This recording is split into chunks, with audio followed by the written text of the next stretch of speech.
Dear student, welcome back to Anand institute Shivganj YouTube channel. Previous video के अंदर हमने prokaryotic कोशिका के बारे में डिस्कस किया था और मैंने बोला था कि जो प्रोकैरियोटिक कोशिका है वो क्या होती है, कम विकसित होती है। प्रो का मीनिंग होता है प्रिमिटिव, यानी कि आदिम प्रकार की कोशिका, या फिर वहाँ पे जो केंद्रक था वो क्या था, कम विकसित था। आज हम लोग बात करने जा रहे हैं वो कौन सी है, यूकैरियोटिक कोशिका के बारे में। किसके बारे में स्टडी करेंगे, यूकैरियोटिक सेल के बारे में। अब ध्यान देना, यूकैरियोटिक जो सेल है उसको हिंदी में क्या बोलते हैं, ससीम केंद्र की कोशिका। क्या बोलते हैं, ससीम केंद्र की कोशिका। और जो आपकी प्रोकैरियोटिक कोशिका है उसको हम क्या बोलते हैं हिंदी में, असीम केंद्र की। क्या बोल देते हैं, असीम केंद्र की। तो यूकैरियोटिक जो कोशिका है उसको बोलते हैं ससीम केंद्र की। और देखो यहाँ पर जो यू है, यू का मीनिंग क्या है, वेल। क्या है, वेल। वेल का मतलब बहुत ही अच्छा। तो ये क्या हो गया, वेल। और कैरियन का मतलब है न्यूक्लियस। मतलब यहाँ पर जो न्यूक्लियस है वो क्या है, वेल डेवलप है। वेल डेवलप का मतलब बहुत अधिक विकसित है। तो बोल दिया कि यहाँ पर सुसंगठित केंद्रक और उसके चारों तरफ सुसंगठित केंद्र की झिल्ली क्या होती है, पाई जाती है।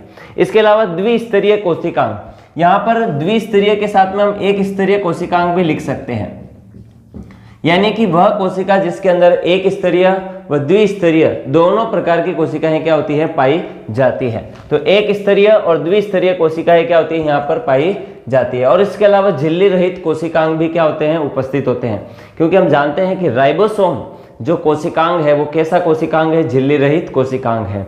ठीक है। अब मुझे कल किसी ने एक डाउट पूछा कि जैसे कि ये मान लो प्रोकैरियोटिक सेल है और ये मान लीजिए यूकैरियोटिक सेल है। अब एक होती है प्लांट सेल और एक होती है एनिमल सेल। तो जैसे कि ये मान लीजिए प्लांट सेल और ये कौन सी है, एनिमल सेल। ये एनिमल सेल, ये प्लांट सेल, ये यूकैरियोटिक और ये प्रोकैरियोटिक। अब ध्यान देना, सबसे पहले आपको प्रोकैरियोटिक और यूकैरियोटिक को स्टडी करना है। प्लांट सेल और एनिमल सेल के बारे में हम बाद में डिस्कस करेंगे। फिलहाल देखेंगे कि आप ये दिमाग में कर सकते हैं कि सर प्रोकैरियोटिक और यूकैरियोटिक सेल को हम डिफ्रेंशिएट कैसे कर पाए, विभेदित कैसे करेंगे। तो बोलेंगे इसके केंद्रक के आधार पर। तो केंद्रक के विकास और केंद्रक की संरचना के आधार पर हम इन्हें क्या करते हैं, विभेदित करते हैं। जिसके अंदर केंद्रक विकसित वो यूकैरियोटिक, और जिसमें कम विकसित या केंद्र की झिल्ली अनुपस्थित है या झिल्ली युक्त कोशिकांग क्या होते हैं, अनुपस्थित, वो क्या होती है, प्रोकैरियोटिक। प्लांट सेल और एनिमल सेल के अंदर डिफ्रेंसिएशन के बहुत सारे तरीके हैं। मतलब एक तो वैक्यूल, क्योंकि प्लांट सेल के अंदर जो रसधानी होती है वो बड़ी होती है, एनिमल सेल में छोटी होती है। लेकिन अगर सबसे अच्छा आधार कोई अगर है इन्हें विभेदित करने का तो वो क्या है, कोशिका भित्ति।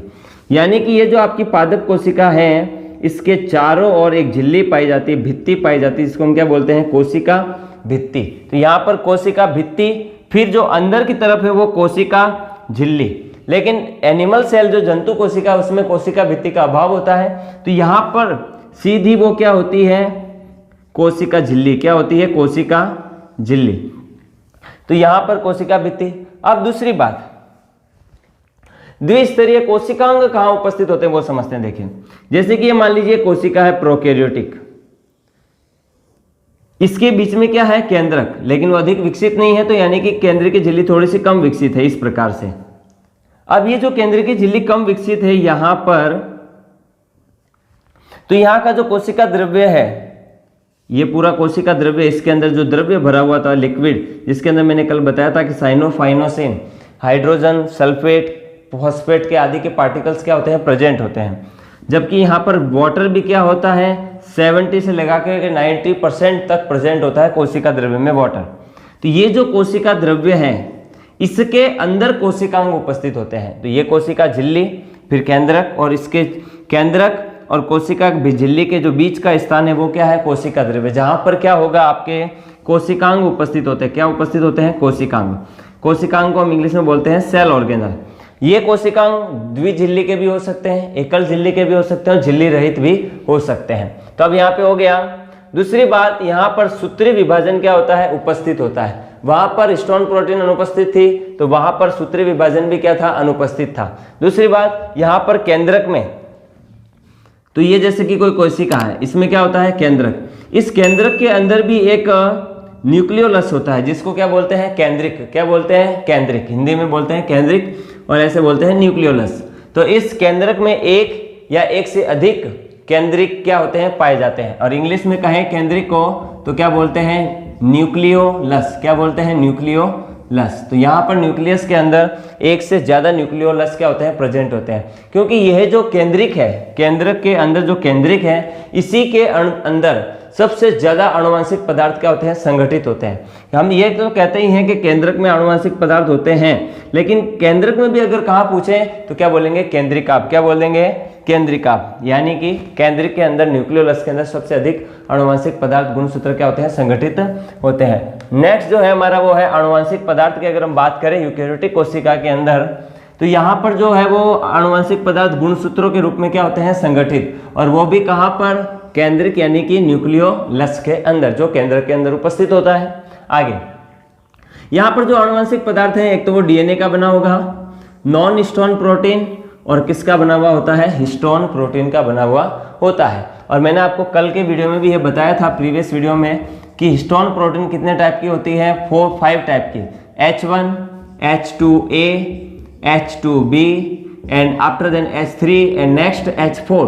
तो ये जो यहाँ पर आपकी है, कितने प्रकार के हिस्टोन प्रोटीन हो गई, 5 टाइप्स की हिस्टोन प्रोटीन प्रेजेंट होती है। सिंपल नाम है H1 और H4 तक, लेकिन H2 है वो 2 टाइप की होती है, H2A और H2B। इस प्रकार से हिस्टोन प्रोटीन कितने प्रकार की हो गई, 5। तो यहाँ पर आनुवंशिक पदार्थ गुणसूत्रों के रूप में होंगे, डीएनए, नॉन हिस्टोन प्रोटीन और हिस्टोन प्रोटीन क्या होती है, प्रेजेंट होती है। नेक्स्ट अगर हम बात करते हैं तो राइबोसोम की बात करेंगे। आप देखेंगे हमने बात की थी कि प्रोकैरियोटिक सेल के अंदर केवल और केवल 70S टाइप के राइबोसोम होते हैं, लेकिन अगर यूकेरियोटिक की बात करें तो यूकेरियोटिक में राइबोसोम 70S और 80S दोनों प्रकार के ही पाए जाते हैं। 70S और राइबोसोम, 80S राइबोसोम, जो दोनों प्रकार के राइबोसोम है, इसके आधार पर भी हम प्रोकैरियोटिक और यूकेरियोटिक को विभेदित कर सकते हैं कि जिसके अंदर 70S और 80S दोनों दिखाई दे वो यूकेरियोटिक, और जिसके अंदर केवल 70S टाइप का राइबोसोम है तो वो कौन सी होगी, प्रोकैरियोटिक कोशिका। अब दूसरी बात देखेंगे, राइबोसोम 70S और 80S दोनों प्रकार के होते हैं। 70S टाइप का जो राइबोसोम होगा यूकेरियोटिक के अंदर, वो आपको कहाँ पे देखने को मिलेगा, एक तो माइटोकॉन्ड्रिया में, किस में देखने को मिलेगा, माइटोकॉन्ड्रिया। दूसरा लिखा है हरित लवक। अब यहाँ पे एक चीज ध्यान देंगे, ये हरित लवक है क्लोरोप्लास्ट। जो क्लोरोप्लास्ट की जो मैट्रिक्स होती है आध्रात्री, उस मैट्रिक्स के अंदर ये 70S टाइप का राइबोसोम क्या होता है, प्रेजेंट होता है। लेकिन फिर अब यूकेरियोटिक जो सेल है आपकी, वो प्लांट भी यूकेरियोटिक हो सकती है और एनिमल भी यूकेरियोटिक हो सकती है। तो इसका मतलब आप ये नहीं कह सकते कि अगर कोई एनिमल सेल यूकेरियोटिक है, जैसे बैक्टीरिया क्या होते हैं, प्रोकैरियोटिक, तो बैक्टीरिया के अंदर क्लोरोप्लास्ट प्रेजेंट होता है, क्योंकि वहां पर वो फोटोसिंथेसिस कर सकते हैं, क्योंकि उनके अंदर chlorophyll A, B, D, E type के क्या होते हैं, ये जो क्लोरोप्लास्ट है, अपना जो पिगमेंट है क्लोरोफिल, वो क्या होता है, प्रेजेंट होता है। लेकिन वहां पे प्लास्टिड नहीं होते हैं, ध्यान देंगे। प्लास्टिड क्यों नहीं होते हैं, क्योंकि वो डबल मेम्ब्रेन ऑर्गन है, यानी कि द्विझिल्ली युक्त कोशिकांग है हरित लवक, तो वहां पे सीधा इसका पिगमेंट ही होता है। क्लोरोप्लास्ट में क्या होता है, क्लोरोफिल, तो वो क्लोरोफिल पिगमेंट होगा, लेकिन क्लोरोप्लास्ट देखने को नहीं मिलेगा आपको। तो अब यहाँ पे ये जो हरित लवक है, जो 70S हमने बोला है कि यूकेरियोटिक सेल में 70S राइबोसोम जो माइटोकॉन्ड्रिया और हरित लवक में उपस्थित होता है, लेकिन इसके लिए एक शर्त है। ये जो शर्त है वो क्या है कि ये पादप कोशिका होनी चाहिए। क्या होनी चाहिए, पादप कोशिका। ये जो 70S राइबोसोम अगर यूकेरियोटिक है तो वो सिर्फ पादप कोशिका में देखने को मिलेगा, यानी कि पादप कोशिका अगर प्लांट सेल यूकेरियोटिक है तो आपको वहां पर माइटोकॉन्ड्रिया में भी 70S देखने को मिलेगा और हरित लवक में भी देखने को मिलेगा। तो ये जो माइटोकॉन्ड्रिया है, ये तो पादप कोशिका और जंतु कोशिका, जंतु कोशिका दोनों में ही 70S देखने को मिलेगा। तो यानी कि 70S ribosome eukaryotic plant cell और यूकेरियोटिक एनिमल सेल के माइटोकॉन्ड्रिया में देखने को मिलेगा। इसके अलावा जो हरित लवक है वो केवल पादप कोशिका की यूकेरियोटिक सेल में ही देखने को मिलेगा। तो ये बात आपको क्लियरली समझ में आ गई कि पादप यूकेरियोटिक और जंतु यूकेरियोटिक कोशिका माइटोकॉन्ड्रिया दोनों में मिलेगा, और जबकि हरित लवक जो केवल पादप कोशिका यूकेरियोटिक होगी उसी में देखने को मिलेगा। अगर हम बात करें 80S राइबोसोम की, तो 80S राइबोसोम किसके अंदर उपस्थित होता है, कोशिका द्रव्य। अब ये पादप व जंतु दोनों प्रकार की यूकेरियोटिक कोशिका के अंदर आपको 80S राइबोसोम देखने को मिलेगा। अब भले ये प्लांट सेल हो या एनिमल सेल, उससे मतलब नहीं है, होनी क्या चाहिए, यूकेरियोटिक, होनी क्या चाहिए, यूकेरियोटिक, ये ध्यान रखना है आपको। नेक्स्ट आगे हम बात करते हैं जीव द्रव्य कला। जीव द्रव्य कला का मतलब कोशिका झिल्ली की बात हो रही है। किसकी झिल्ली बात हो रही है, कोशिका झिल्ली। आजकल इसे प्लाज्मा झिल्ली भी बोलते हैं, प्लाज्मा मेम्ब्रेन ठीक है, आप ध्यान देंगे, जैसे कि ये मान लीजिए मेरे पास में कोई कोशिका है, इस कोशिका के चारों तरफ अभी हमने बोला क्या होती है, कोशिका भित्ति और कोशिका झिल्ली। तो जैसे कि ये प्लांट सेल है अगर मान लीजिए, तो ये कोशिका भित्ति और ये कोशिका आपकी झिल्ली। अब अंदर क्या होगा, केंद्रक। इस केंद्रक और कोशिका झिल्ली के अंदर की ओर जो बीच का स्थान है, ये वाला भाग, यहाँ पर क्या होगा, आपका कोशिका द्रव्य क्या होगा, भरा हुआ रहेगा, जीव द्रव्य कला। तो देखो क्या लिखा है, जीव द्रव्य कला के अंदर का पदार्थ। तो ये क्या है, जीव द्रव्य कला मतलब सेल मेम्ब्रेन, प्लाज्मा मेम्ब्रेन, जीव द्रव्य कला, कोशिका झिल्ली। इसके अंदर जो पदार्थ भरा हुआ वो कौन सा है, कोशिका द्रव्य। कौन सा पदार्थ है, कोशिका द्रव्य। तो ये जो कोशिका द्रव्य है, यानी ये कह सकते हैं केंद्रक के अतिरिक्त शेष भाग, यानी कि जीव द्रव्य कला के अंदर केंद्रक को छोड़ दीजिए, बाकी का जो भी भाग है वो पूरा क्या है, कोशिका द्रव्य है। इसके अलावा इसी कोशिका द्रव्य में क्या होते हैं, कोशिकांग उपस्थित होते हैं, mitochondria, Golgi body, endoplasmic reticulum, spherosome, glyoxysome, peroxisomes, plastid है, इसके अलावा राइबोसोम है, सेंट्रियोल है। ये सारे जितने भी अपने जो सेल ऑर्गेनल है कोशिकांग, इसी कोशिका द्रव्य में क्या होते हैं, उपस्थित होते हैं। नेक्स्ट आगे बात करेंगे, गुणसूत्र डीएनए हिस्टोन प्रोटीन और नॉन हिस्टोन प्रोटीन के बने हुए होते हैं, ये बात हम कर चुके हैं। नेक्स्ट आगे नोट के अंदर इंपॉर्टेंट ये टिक लगाएंगे कि जो प्रोकैरियोटिक कोशिका होती है या जो प्रोकैरियोटिक एनिमल्स होते हैं, मोनेरा किंगडम, मोनेरा जगत के जितने भी सदस्य हैं, यानी सभी जीवाणु जो कैसे होते हैं, प्रोकैरियोटिक, उनके अंदर लैंगिक जनन क्या होता है, अनुपस्थित होता है। क्या होता है, अनुपस्थित। या फिर हम ये कह सकते हैं कि उनके अंदर नाइट्रोजन स्थिरीकरण की क्या होती है, क्षमता उपस्थित होती है। लैंगिक जनन प्रोकैरियोटिक जीवों में अनुपस्थित, क्योंकि वहां पर सूत्री विभाजन भी क्या होता है, अनुपस्थित होता है। दूसरी बात, यहाँ पे नाइट्रोजन स्थिरीकरण की क्षमता उपस्थित होती है। अब आपने सुना होगा कि अगर किसी की मिट्टी के अंदर, कोई किसान है, अगर उसकी मिट्टी के अंदर नाइट्रोजन की कमी हो जाए, किसकी कमी हो जाए, नाइट्रोजन की, तो ऐसी स्थिति में जब नाइट्रोजन की कमी होगी तो वो क्या करेगा कि अपने खेत के अंदर फली वाले पौधे, कौन से फले, फली वाले, जैसे कि चना है, मटर है, मोठ है, मूंगफली है, जो ये जो फली वाली फसलें हैं इनको उगाएगा अपनी फसल के अंदर, सॉरी अपने खेत के अंदर। क्योंकि जब मिट्टी के अंदर अगर नाइट्रोजन की कमी होती है तो इसलिए बोलते हैं फसल चक्र करना चाहिए, कि जब भी आप फसल उगा रहे हैं तो समय समय पे फसल भी क्या करनी चाहिए, परिवर्तित करनी चाहिए। क्योंकि जब आप फलीदार पौधे की फसल कर रहे हैं, जैसे कि मान लीजिए कि ये मूंग की ही फसल है, ठीक है, या मटर की फसल है, या मूंगफली की फसल है, तो ये जो फलीदार पौधे होते हैं इनको हम बोलते हैं ग्रेमिनी फैमिली। जो आपने 11th में अभी हम पढ़ेंगे कि घास कुल के सदस्य ग्रेमिनी या पोबेसी फामेसी फैमिली के सदस्य होते हैं, कौन से, फलीदार पौधे। तो अगर आपकी मिट्टी में नाइट्रोजन की कमी है तो हम क्या करेंगे, फलीदार पौधे लगाएंगे फसल के अंदर। अब इन फसल की जो जड़ें हैं उनके अंदर क्या होते हैं, नोड्यूल्स प्रेजेंट होते हैं। क्या प्रेजेंट होते हैं, नोड्यूल्स, जिनको हम क्या बोलते हैं, गांठें।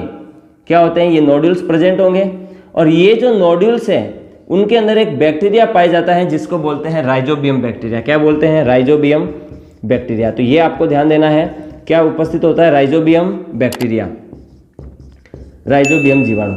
अब ये जो राइजोबियम बैक्टीरिया है या राइजोबियम जीवाणु है, ये क्या करता है, वातावरण की जो नाइट्रोजन होती है, मतलब एनवायरमेंट की जो आपके नाइट्रोजन होती है उसका क्या करते हैं, फिक्सेशन करते हैं। क्या करते हैं, फिक्सेशन।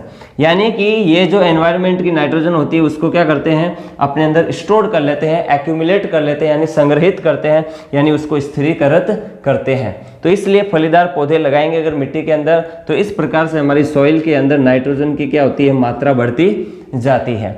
आगे कोशिका द्रव्य की अगर हम बात करें तो कोशिका द्रव्य में क्या उपस्थित होते हैं, कोशिकांग, ये कोशिका भित्ति, कोशिका झिल्ली और ये केंद्रक, और इन दोनों के बीच का जो भाग है इसको हमने क्या नाम दिया है, कोशिका द्रव्य। और ये जो कोशिका द्रव्य, इसके अंदर जो कोशिकांग होते हैं उनको किस आधार पर विभेदित किया गया है, झिल्ली के आधार पर। तो देखते हैं, सबसे पहले बात करते हैं झिल्ली रहित कोशिकांगों की। तो झिल्ली रहित कोशिकांग में आपके एक तो है राइबोसोम, और जो दूसरा आपका झिल्ली रहित कोशिकांग है वो कौन सा है, तारक केंद्र। कौन सा है, तारक केंद्र। एक नोट डाल के आपको लिखना है कि अभी हमने बात की कि प्रोकैरियोटिक कोशिका के अंदर तो झिल्ली रहित कोशिकांग होते हैं, मतलब झिल्लीदार कोशिकांग अनुपस्थित होते हैं। लेकिन यूकेरियोटिक में तो हमने लिखा है कि द्विस्तरीय या एक स्तरीय झिल्ली युक्त कोशिकांग उपस्थित होते हैं। लेकिन राइबोसोम ऐसा है जो झिल्ली रहित कोशिकांग है, उसके चारों तरफ कोई झिल्ली नहीं होती है। फिर भी क्योंकि राइबोसोम आपको शायद ध्यान हो तो आरएनए और प्रोटीन से मिलकर के बने होते हैं। किससे मिलकर के बने होते हैं? आरएनए और प्रोटीन से। तो ये जो राइबोसोम है, प्रोकैरियोटिक व यूकैरियोटिक दोनों ही प्रकार की कोशिकाओं में आपको देखने को मिलते हैं। तो राइबोसोम झिल्ली रहित कोशिकांग होते हुए भी प्रोकैरियोटिक और यूकैरियोटिक दोनों कोशिकाओं में देखने को मिलते हैं। अब भले वो प्लांट सेल हो या एनिमल सेल हो, उससे कोई लेना देना नहीं है। आपको तो ये देखना है कि वो प्रोकैरियोटिक है या यूकैरियोटिक, उससे भी कोई लेना देना नहीं है। आपको तो ध्यान देना है कि राइबोसोम ऐसा झिल्ली रहित कोशिकांग है जो प्रोकैरियोटिक और यूकैरियोटिक दोनों में ही उपस्थित होता है। और ये किसके बने हुए होते हैं? आरएनए और प्रोटीन से मिलकर के बने हुए होते हैं। आपने पढ़ा होगा कि आरएनए भी बहुत प्रकार के होते हैं, मैसेंजर आरएनए, ट्रांसफर आरएनए और राइबोसोमल आरएनए। मुख्यतः कितने प्रकार के आरएनए होते हैं? 3 प्रकार के। एक होते हैं एमआरएनए, दूसरे होते हैं अपने टीआरएनए जिसको ट्रांसफर आरएनए बोलते हैं, और एक होता है आरआरएनए जो राइबोसोमल आरएनए, ट्रांसफर आरएनए और मैसेंजर आरएनए। आगे नेक्स्ट बात करते हैं तारक केंद्र की।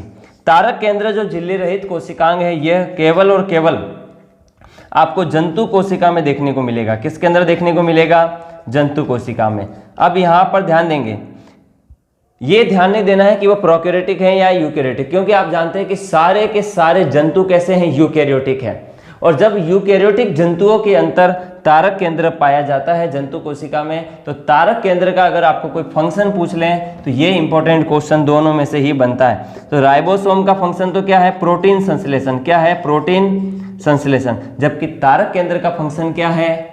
कोशिका विभाजन में ये सहायता करते हैं। क्या करते हैं? कोशिका विभाजन में। जब 9th क्लास के अंदर आपने कोशिका विभाजन पढ़ा होगा, तब वहां पर देखा होगा आपने कि ये जो कोशिका विभाजन जब होता है, तब क्रोमोसोम कुछ इस प्रकार से आपने देखे होंगे, मध्यकाय स्थिति पर आते हैं और यहाँ पर दोनों तरफ से कुछ धागे जैसे आपको स्ट्रक्चर दिखाई देती है, फाइबर के जैसे। ये जो फाइबर के लायक स्ट्रक्चर है, इसको हम बोलते हैं स्पिंडल फाइबर। क्या बोलते हैं? Spindle fibre. और ये स्पिंडल फाइबर जंतु कोशिकाओं में तारक केंद्र ही बनाते हैं। कौन बनाते हैं? तारक केंद्र। और जब ये स्पिंडल फाइबर बनेंगे तो जंतु कोशिका के अंदर जो ये तारक केंद्र है वो कोशिका विभाजन में क्या करते हैं? सहायता करते हैं। तो आपको फंक्शन इनका लिख लेना है कि तारक केंद्र का फंक्शन क्या है? कोशिका विभाजन में सहायता करते हैं। कैसे? कि स्पिंडल फाइबर का यानी स्पिंडल तर्कु तंतु का निर्माण करके। नेक्स्ट हम बात करते हैं एकल झिल्ली वाले कोशिकांगों की। तो एकल झिल्ली कोशिकांगों के अंदर आपके है, एक तो है गोल्जी बॉडी। अगर दूसरा कोई कोशिकांग है आपके अंदर तो वो कौन सा है? लाइसोसोम। ये भी कैसा होता है? एकल झिल्ली वाला। इसके अलावा एक और बात करें तो माइक्रो बॉडी, जिसको हिंदी में बोलते हैं सूक्ष्म काय। क्या बोलते हैं? सूक्ष्म काय।